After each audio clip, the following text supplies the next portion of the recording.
Central Bank of Nigeria confident of Nigerian banks' resilience. 2023 supplementary budget to run concurrently with 2024 budget, says Minister of Finance. Chief Executive Officers of agencies under the Federal Ministry of Industry, Trade and Investment tasked to align mandate with government's 8-point agenda. Plus, oil prices tick up this Tuesday as investors remain cautious. The program is Business Express, reaching you from Abuja, Nigeria's capital. I am Musa Abubakar, your guide.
Well, it's good to have you join us. Let's begin with the Central Bank of Nigeria.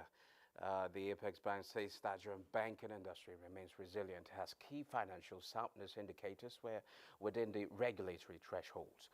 A statement by Acting Director, Corporate Communications Department of the Apex Bank, Sidi Ali Hakama, indicates that this is contrary to the reports in some media outlets suggesting that some licensed commercial banks in the country had failed the CBN's capital adequacy ratio for international authorization. To this end, the CBN is appealing to Nigerians to disregard the media report listing banks as failing the capital adequacy ratio stress test for international authorization, as the report did not come from the Central Bank of Nigeria. Now, the Federal Competition and Consumer Protection Commission says that several illegal digital money lenders, popularly known as loan apps, are using wallets on the platforms of payment solution service providers to execute their transactions. The Chief Executive Officer of the Commission, Babatunde Erukera, disclosed that this is why the agency cannot stop the operations of illegal loan apps despite its efforts. This revelation is coming days after the Nigerian Interbank Settlement System directed Nigerian banks to disengage all non-deposit taking in financial entities from their Nigerian Interbank Payment Outward Fund transfer channels. The PSSPS are also affected by this directive.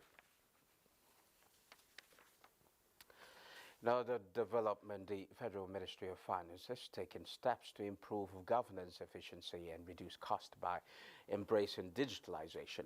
Minister of Finance and Coordinating Minister of the Economy, Wale Edun, highlighted the ministry's efforts during the 2024 budget defense at the National Assembly, underlining how cost-effective digitalization has the potential to boost the nation's economy.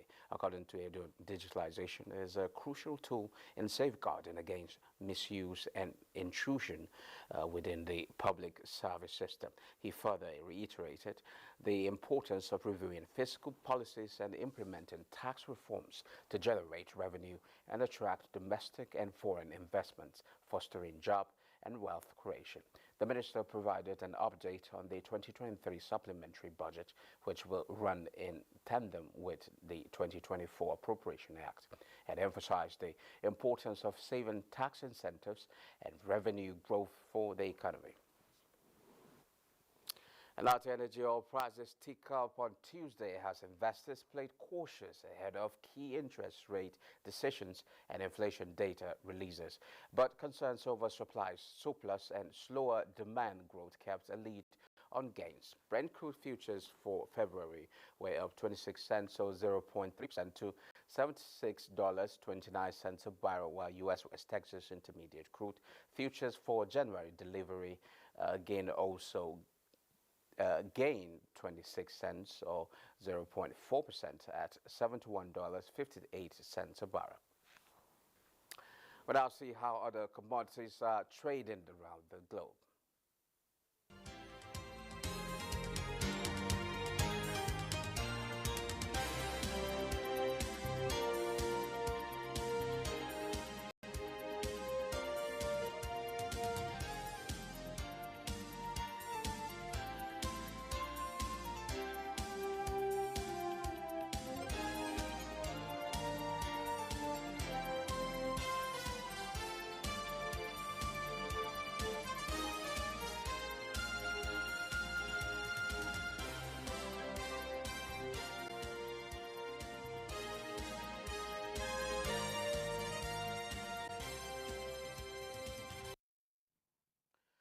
We'll now take a short break, after which we go straight to our discussion segment.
And now to our discussion segment. A few days ago, NTA Oil Refining Company says its plant is awaiting the second shipment of barrels of crude in 3 weeks after it received its maiden 1 million barrels on Friday. The company, in a statement, said the Tasco vessel sailed to the refinery's single point mooring, where it was discharged into the refinery's crude oil from the Shell International Trading and Shipping Company Limited. Meanwhile, the Nigerian Economic Summit Group said the refinery will create about $21 billion market for Nigerian crude oil and save about $10 billion in foreign exchange, and is expected to attract foreign capital and reduce significantly Nigeria's reliance on oil exports. All this not without challenges. Joining us to discuss energy security at the backdrop of Dangote's refinery coming upstream is Engineer Bala Zaka, an oil and gas analyst. You're welcome to Business Express. Thank you. Well, the news is more or less, or let me just say more music to the ears. So what do you make of this development, and what does it mean to Nigeria's energy security? Well, generally when you talk about energy, you are talking about the driver of every economy. And in the context of Nigeria, I think this is a good news to all Nigerians, but fundamentally it's a good news for the global oil and gas community. What we're waiting to see is the practical crystallization of what we hope to see. We hope to start seeing the derivatives, and it is in the interest of Nigeria and Nigerians that we really get things straight. Every time we discuss about citizens, we discuss about individual and corporate citizens. In this context, we are talking about Dangote management as a corporate citizen. What they have done is worthy of praise and emulation, but we are waiting for the practical crystallization. And in this context, what we are waiting to see is when the first drop or the barrel will go into the refinery as a feedstock, and we shall hopefully and joyfully appreciate the distillates that will come. Okay, well, from the general perspective, a lot of people before now said this might not probably make much difference to Nigeria, considering the fact that fuel subsidy is no longer there. What do you think would this mean for Nigerians? Will they be paying less at the filling stations, or will they maybe, when you do the mathematics, maybe the differentials, maybe in terms of going out to refine and now import fuel, what does it really mean for Nigerians? I think everything will be predicated on the government of the country.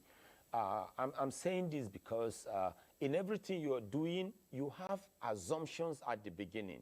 Then once you go into realities, you will be in your today, and you will garner your experience or gather your experience. After your experiences, then you are going to make your forecast. In the context of Nigeria, I mean, Nigeria is one of the oil-producing nations. Nigeria is a very strong member of the cartel called Organization of Petroleum Exporting Countries. We should expect Nigeria to be able to produce enough crude oil to take care of internal refining. And in the context of Dangote, I mean, we should expect Nigeria to be able to come up with what we technically call a feedstock. In this case, the petroleum that will go in, or the crude oil that will go in for internal refining. So if for any reason Nigeria comes up with a shortfall, or Nigeria performs below the curve, I would not expect Dangote to be charitable in this context, because Dangote is a corporate citizen. The only difference between Dangote and any other company, especially a multinational or even a company operating in Nigeria, is that Dangote is within Nigeria. I mean, you're talking about nearness to raw material. But if the raw material is not near, if the raw material is far, meaning that even Dangote management has to go and import the crude oil, the same crude oil that we have at our backyard, I will not expect Dangote to run at a loss. Because when you discuss businesses like this, there is what we call sources of fund.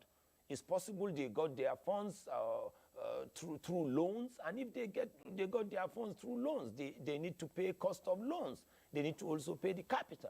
If they got their funds from shareholders, they must be profitable for shareholders to be able to be happy and to remain in business. So it is in their own interest, or it is in the interest of the Federal Republic of Nigeria, to make sure they provide all the environments, in this case, all the variables that will make the Dangote refinery to work well. And the fundamental thing is security, deliverability of the crude oil, and to make sure any support that is required is granted. Okay, to what extent will the refinery reduce Nigeria's dependence on imported fuel? Well, as far as I'm concerned, Dangote is a private initiative, and I see Dangote like any other multinational. If the environment becomes toxic, I will expect Dangote management to even relocate out of Nigeria. If you make the environment conducive, we will not only have one Dangote, we are likely to have many Dangotes. We are even likely to have Dangotes in education. We are going to have Dangotes in fertilizer. We are going to have Dangote in rice processing and so many things. So the conducive environment is what is required. If it is provided, Dangote will thrive and we will see many Dangotes. But if it is made toxic, I will expect even the Dangote that we have to probably think of better investment havens. Okay, now it is said that the refinery is expected to make around $27 billion in a year. Give us a picture of what activities will be involved in terms of products. Well, it depends on what they want to produce. But I mean, as a country, as Nigeria, there are basic products we know we need. Of course, we need liquefied petroleum gas, which we technically call cooking gas. We need premium motor spirits, which we technically call petrol. You know, we require diesel, we require aviation fuel, we require kerosene. So it depends on the kind of feasibility studies that they carried out. And based on their feasibility studies, what they will be after is profit maximization and cost minimization. Because as a private entity, that is the focus. It is only government that will provide goods and services. So if we were to be talking in the context of the Nigerian government and the Nigerian refineries, then we will now start talking about practical energy security. Because for governments provide goods and services. And when government provides goods and services, then individual and corporate citizens like Dangote will be able to create aggregate mobility of activities, and they will comply with their civic responsibilities of paying taxes and levies. So all I will tell myself and other Nigerians is, let us look at it from a different angle. In this context, you are talking about a private organization. Dangote is like any other private business that is there to maximize profit and minimize cost. It is only government that will provide goods and services. And if the government, in the process of providing goods and services, makes the environment good for Dangote and other business entities there, then we are likely to see a general and a positive boom. Okay. Proximity is one advantage that Nigeria has at the moment, but how does this affect the energy landscape in Africa? Well, like you rightly said, I mean, proximity, even in basic economics, I mean, you talk about nearness to raw material. I mean, when you have nearness to raw material, then you have localization of industries. So from that angle, we are likely to expect more Dangotes. But let's be very practical here. Even from the Nigerian oil fields, are there established pipelines in place that will make conveyance or deliverability easier, cheaper, and safer?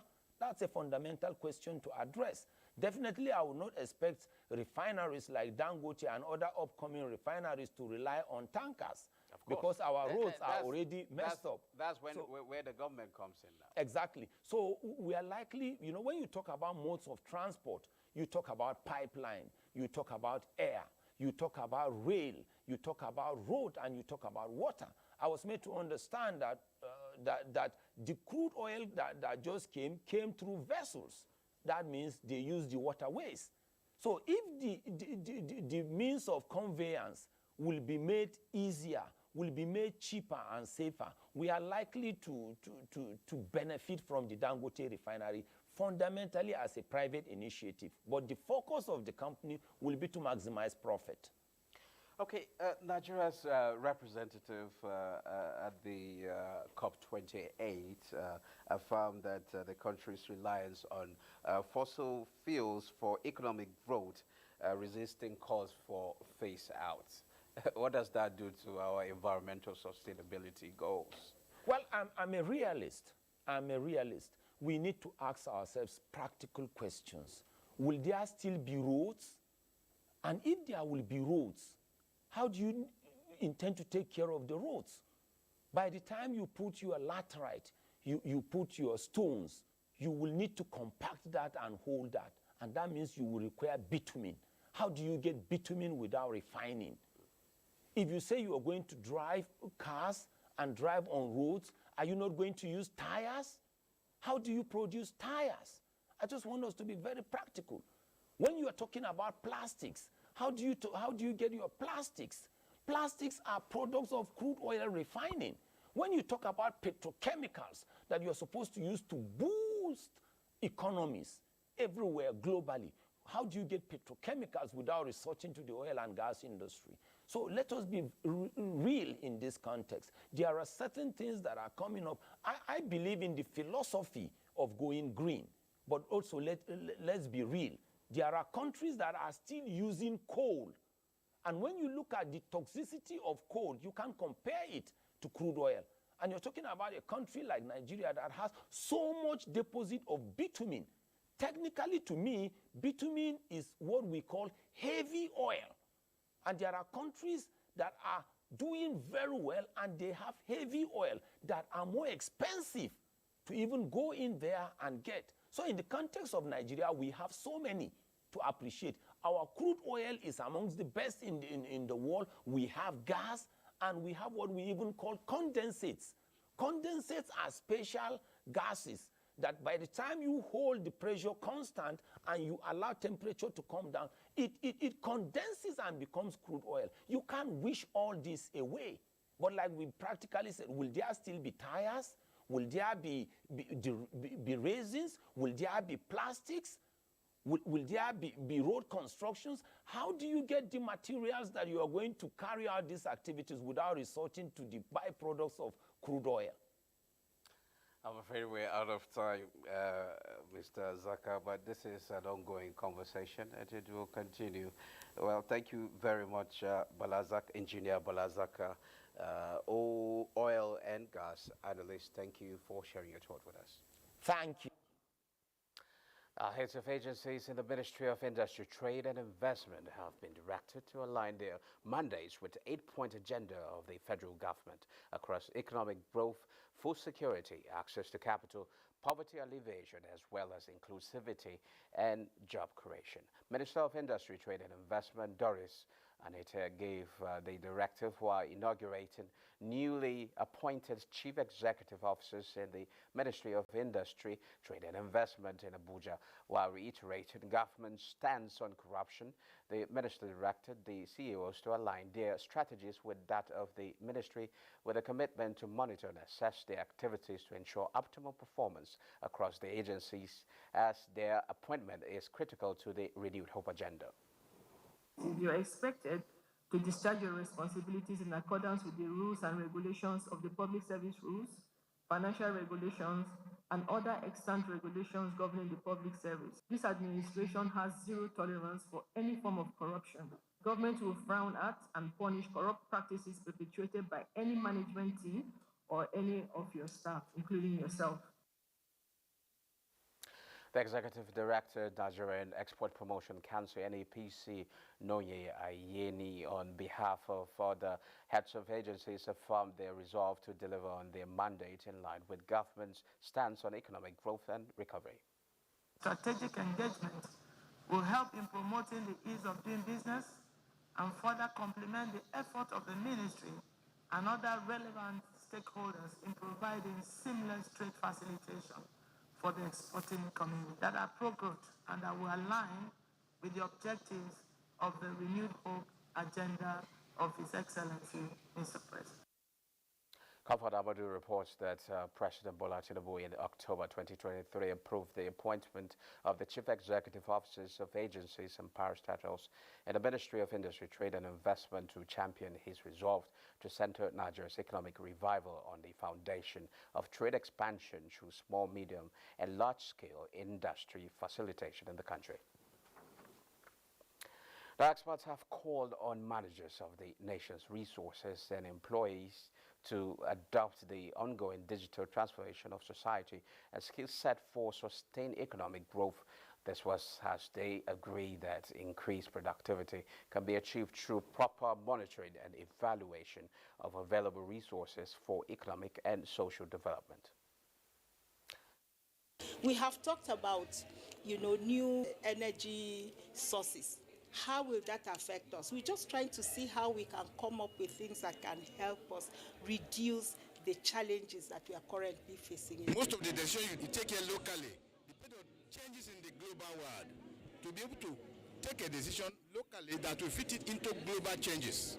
Competition makes for better quality of products and services, makes for lower prices. So therefore, it is something that everybody must make sure that happens, so that we get the best for our money. Well, it's another day in the global market, global stock market, and another round of performance. Let's see how stocks are faring in the market. Bossade, bring us up to speed. Good morning, Musa. Hello and welcome to the Global Market Review. This Tuesday could put some investors' optimism to test with the November Consumer Price Index due out before the bell. The Federal Reserve's final meeting of the year also kicks off on Tuesday. However, European markets are heading for a higher open this Tuesday morning as global investors look ahead to this week's Federal Reserve policy meeting, which begins today, as well as the latest U.S. inflation readings. U.S. stock futures were little changed on Monday evening as Wall Street looked to see if the market rally could power through another round of inflation data. Futures tied to the Dow Jones Industrial Average up 0.05%, S&P 500 0.04%, and Nasdaq Composite also topped 0.17%. Hong Kong stocks led gains in Asia markets Tuesday ahead of the final U.S. Federal Reserve meeting for the year. The Fed's two-day meeting kicks off Tuesday, and the U.S. Central Bank is expected to maintain the federal funds rate steady. Nikkei rose 0.16% at 32,843.70. The Shanghai Composite 0.04% at 3,003.44. And the Hang Seng Index also topped 1.10% across 16,380.17. While African markets are expected to open mixed, with South Africa's JSE Africa Top 40 and Namibia setting the pace for the day's trading. That's the market review on the global scene. I am Bosede Abel. Back to you, Musa. Well, thank you, Bosede. Well, this is where we end this edition of Business Express. We value your feedback, so keep the comments, observations, and suggestions coming. Be informed that all previous episodes are available on YouTube on the NTA's channel. Business Express returns Wednesday at 3 p.m. I'm Musa Bakar. Thanks for your company.